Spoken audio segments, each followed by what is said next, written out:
সূরা হাদীদে আল্লাহ পাক বলেছেন, ইয়াউমা তারাল মুমিনিনা ওয়াল মুমিনাত ইয়াসআ নূরুহুম বাইনা আইদিহিম ওয়া বিআইমানিহিম। হে নবী, কিয়ামতের মাঠে আপনি দেখবেন মুমিন পুরুষ মুমিন নারীদের জন্য তাদের সামনে এবং ডান দিকে আল্লাহর পক্ষ থেকে আলো এবং নূর থাকবে। মুনাফিকরা বলবে যে আমাদেরকে নাকতাবিস মিন নূরিকুম, তোমাদের নূর থেকে কিছু আমাদেরকে দাও, আমরা তো পার হতে পারছি না ফুলসিরাত। ওদেরকে বলা হবে কিলা রুজিউ ওয়ারাকুম ফালতামিসু নূরা, ফিরে যাও পিছনে পিছনে ফিরে যেয়ে নূর তালাশ করে আসো। দুনিয়ার জীবন তোমাদেরকে প্রতারিত করেছিল, আজকে তোমাদের জন্য কোনো নূর নাই। আল্লাহ যাকে নূর দিবে না ফামা লাহু মিন নূর, তার কোনো নূর থাকবে না। নূর নিয়ে এতগুলো কথা এই জন্য বলছি, আমি পরে আসছি টপিকে। এই যুগে যদি আপনি চলতে চান, ফিতনাগুলো চিনে আল্লাহর পথে চলতে চান, এগুলো থেকে দূরে থাকতে চান, আল্লাহর আনুগত্য করতে চান, রাসূলের আনুগত্য করতে চান, পরিস্থিতি বুঝে এগোতে চান, আপনার বাহ্যিক চোখ যথেষ্ট না, আপনার নূর দরকার কলবের মধ্যে। বাহ্যিক চোখ দিয়ে আপনি সব বুঝতে পারবেন না। বাহ্যিক চোখ দিয়ে আপনি দেখবেন বিশ্ব এগিয়ে যাচ্ছে, আর আল্লাহর নূর দিয়ে দেখলে আপনি বুঝতে পারবেন বিশ্ব এগিয়ে যাচ্ছে ঠিকই, তবে এটা তার ধ্বংসের দিকে এগিয়ে যাচ্ছে।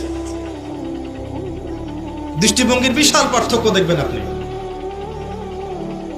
তো এই যে সময়টা আল্লাহ দিয়েছেন, এই সময়টুকুতে যদি আমরা তাওহীদে থাকি, সুন্নতে থাকি, দিন পরিপূর্ণরূপে পালন করি, কবরের 3টা প্রশ্নের উত্তর দিতে পারবেন ইনশাআল্লাহ। এরপরে আপনাকে রাখা হবে ইল্লিনে, যেখানে আপনি জান্নাতের নিয়ামত ভোগ করবেন।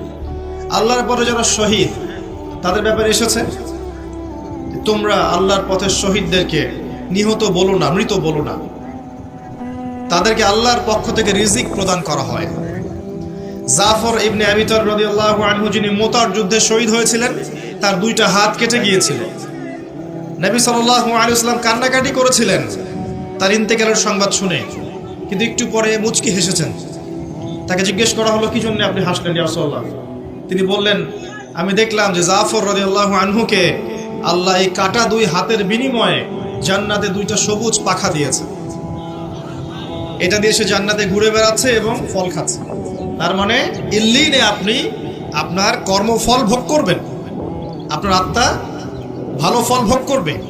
আর যদি দুনিয়ার কর্মজীবনে খারাপ কাজ করে থাকে, শিরিক করেছে, বেদাত করেছে, হারাম খেয়েছে, সুদ খেয়েছে, ঘুষ খেয়েছে, জেনা করেছে, দুর্নীতি করেছে, জুলুম করেছে অন্যের উপরে, এমন কোনো পাপ নাই দুনিয়াতে করে নাই, এর আত্মা ইল্লিনে যাবে না, সিজ্জিনে যাবে। সিজ্জিন, ওয়ামা আদরাকা মা সিজ্জিন, আল্লাহ বলেছেন তোমরা কি জানো সিজ্জিন কি?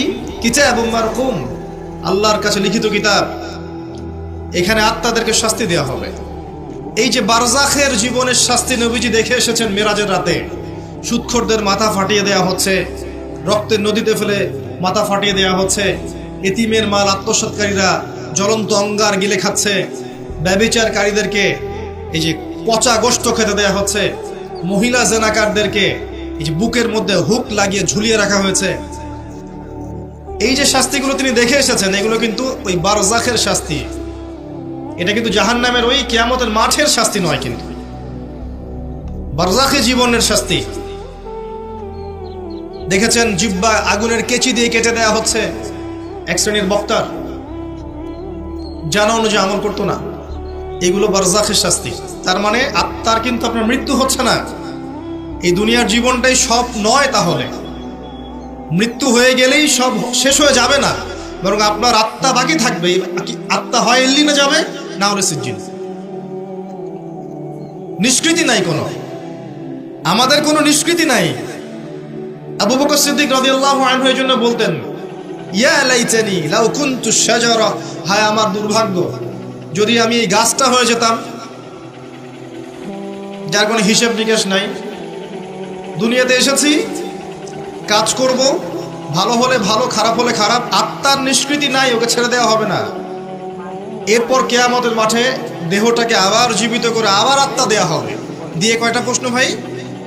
আরো 5টা। এই 5টাও শোনেন। 1 নম্বর,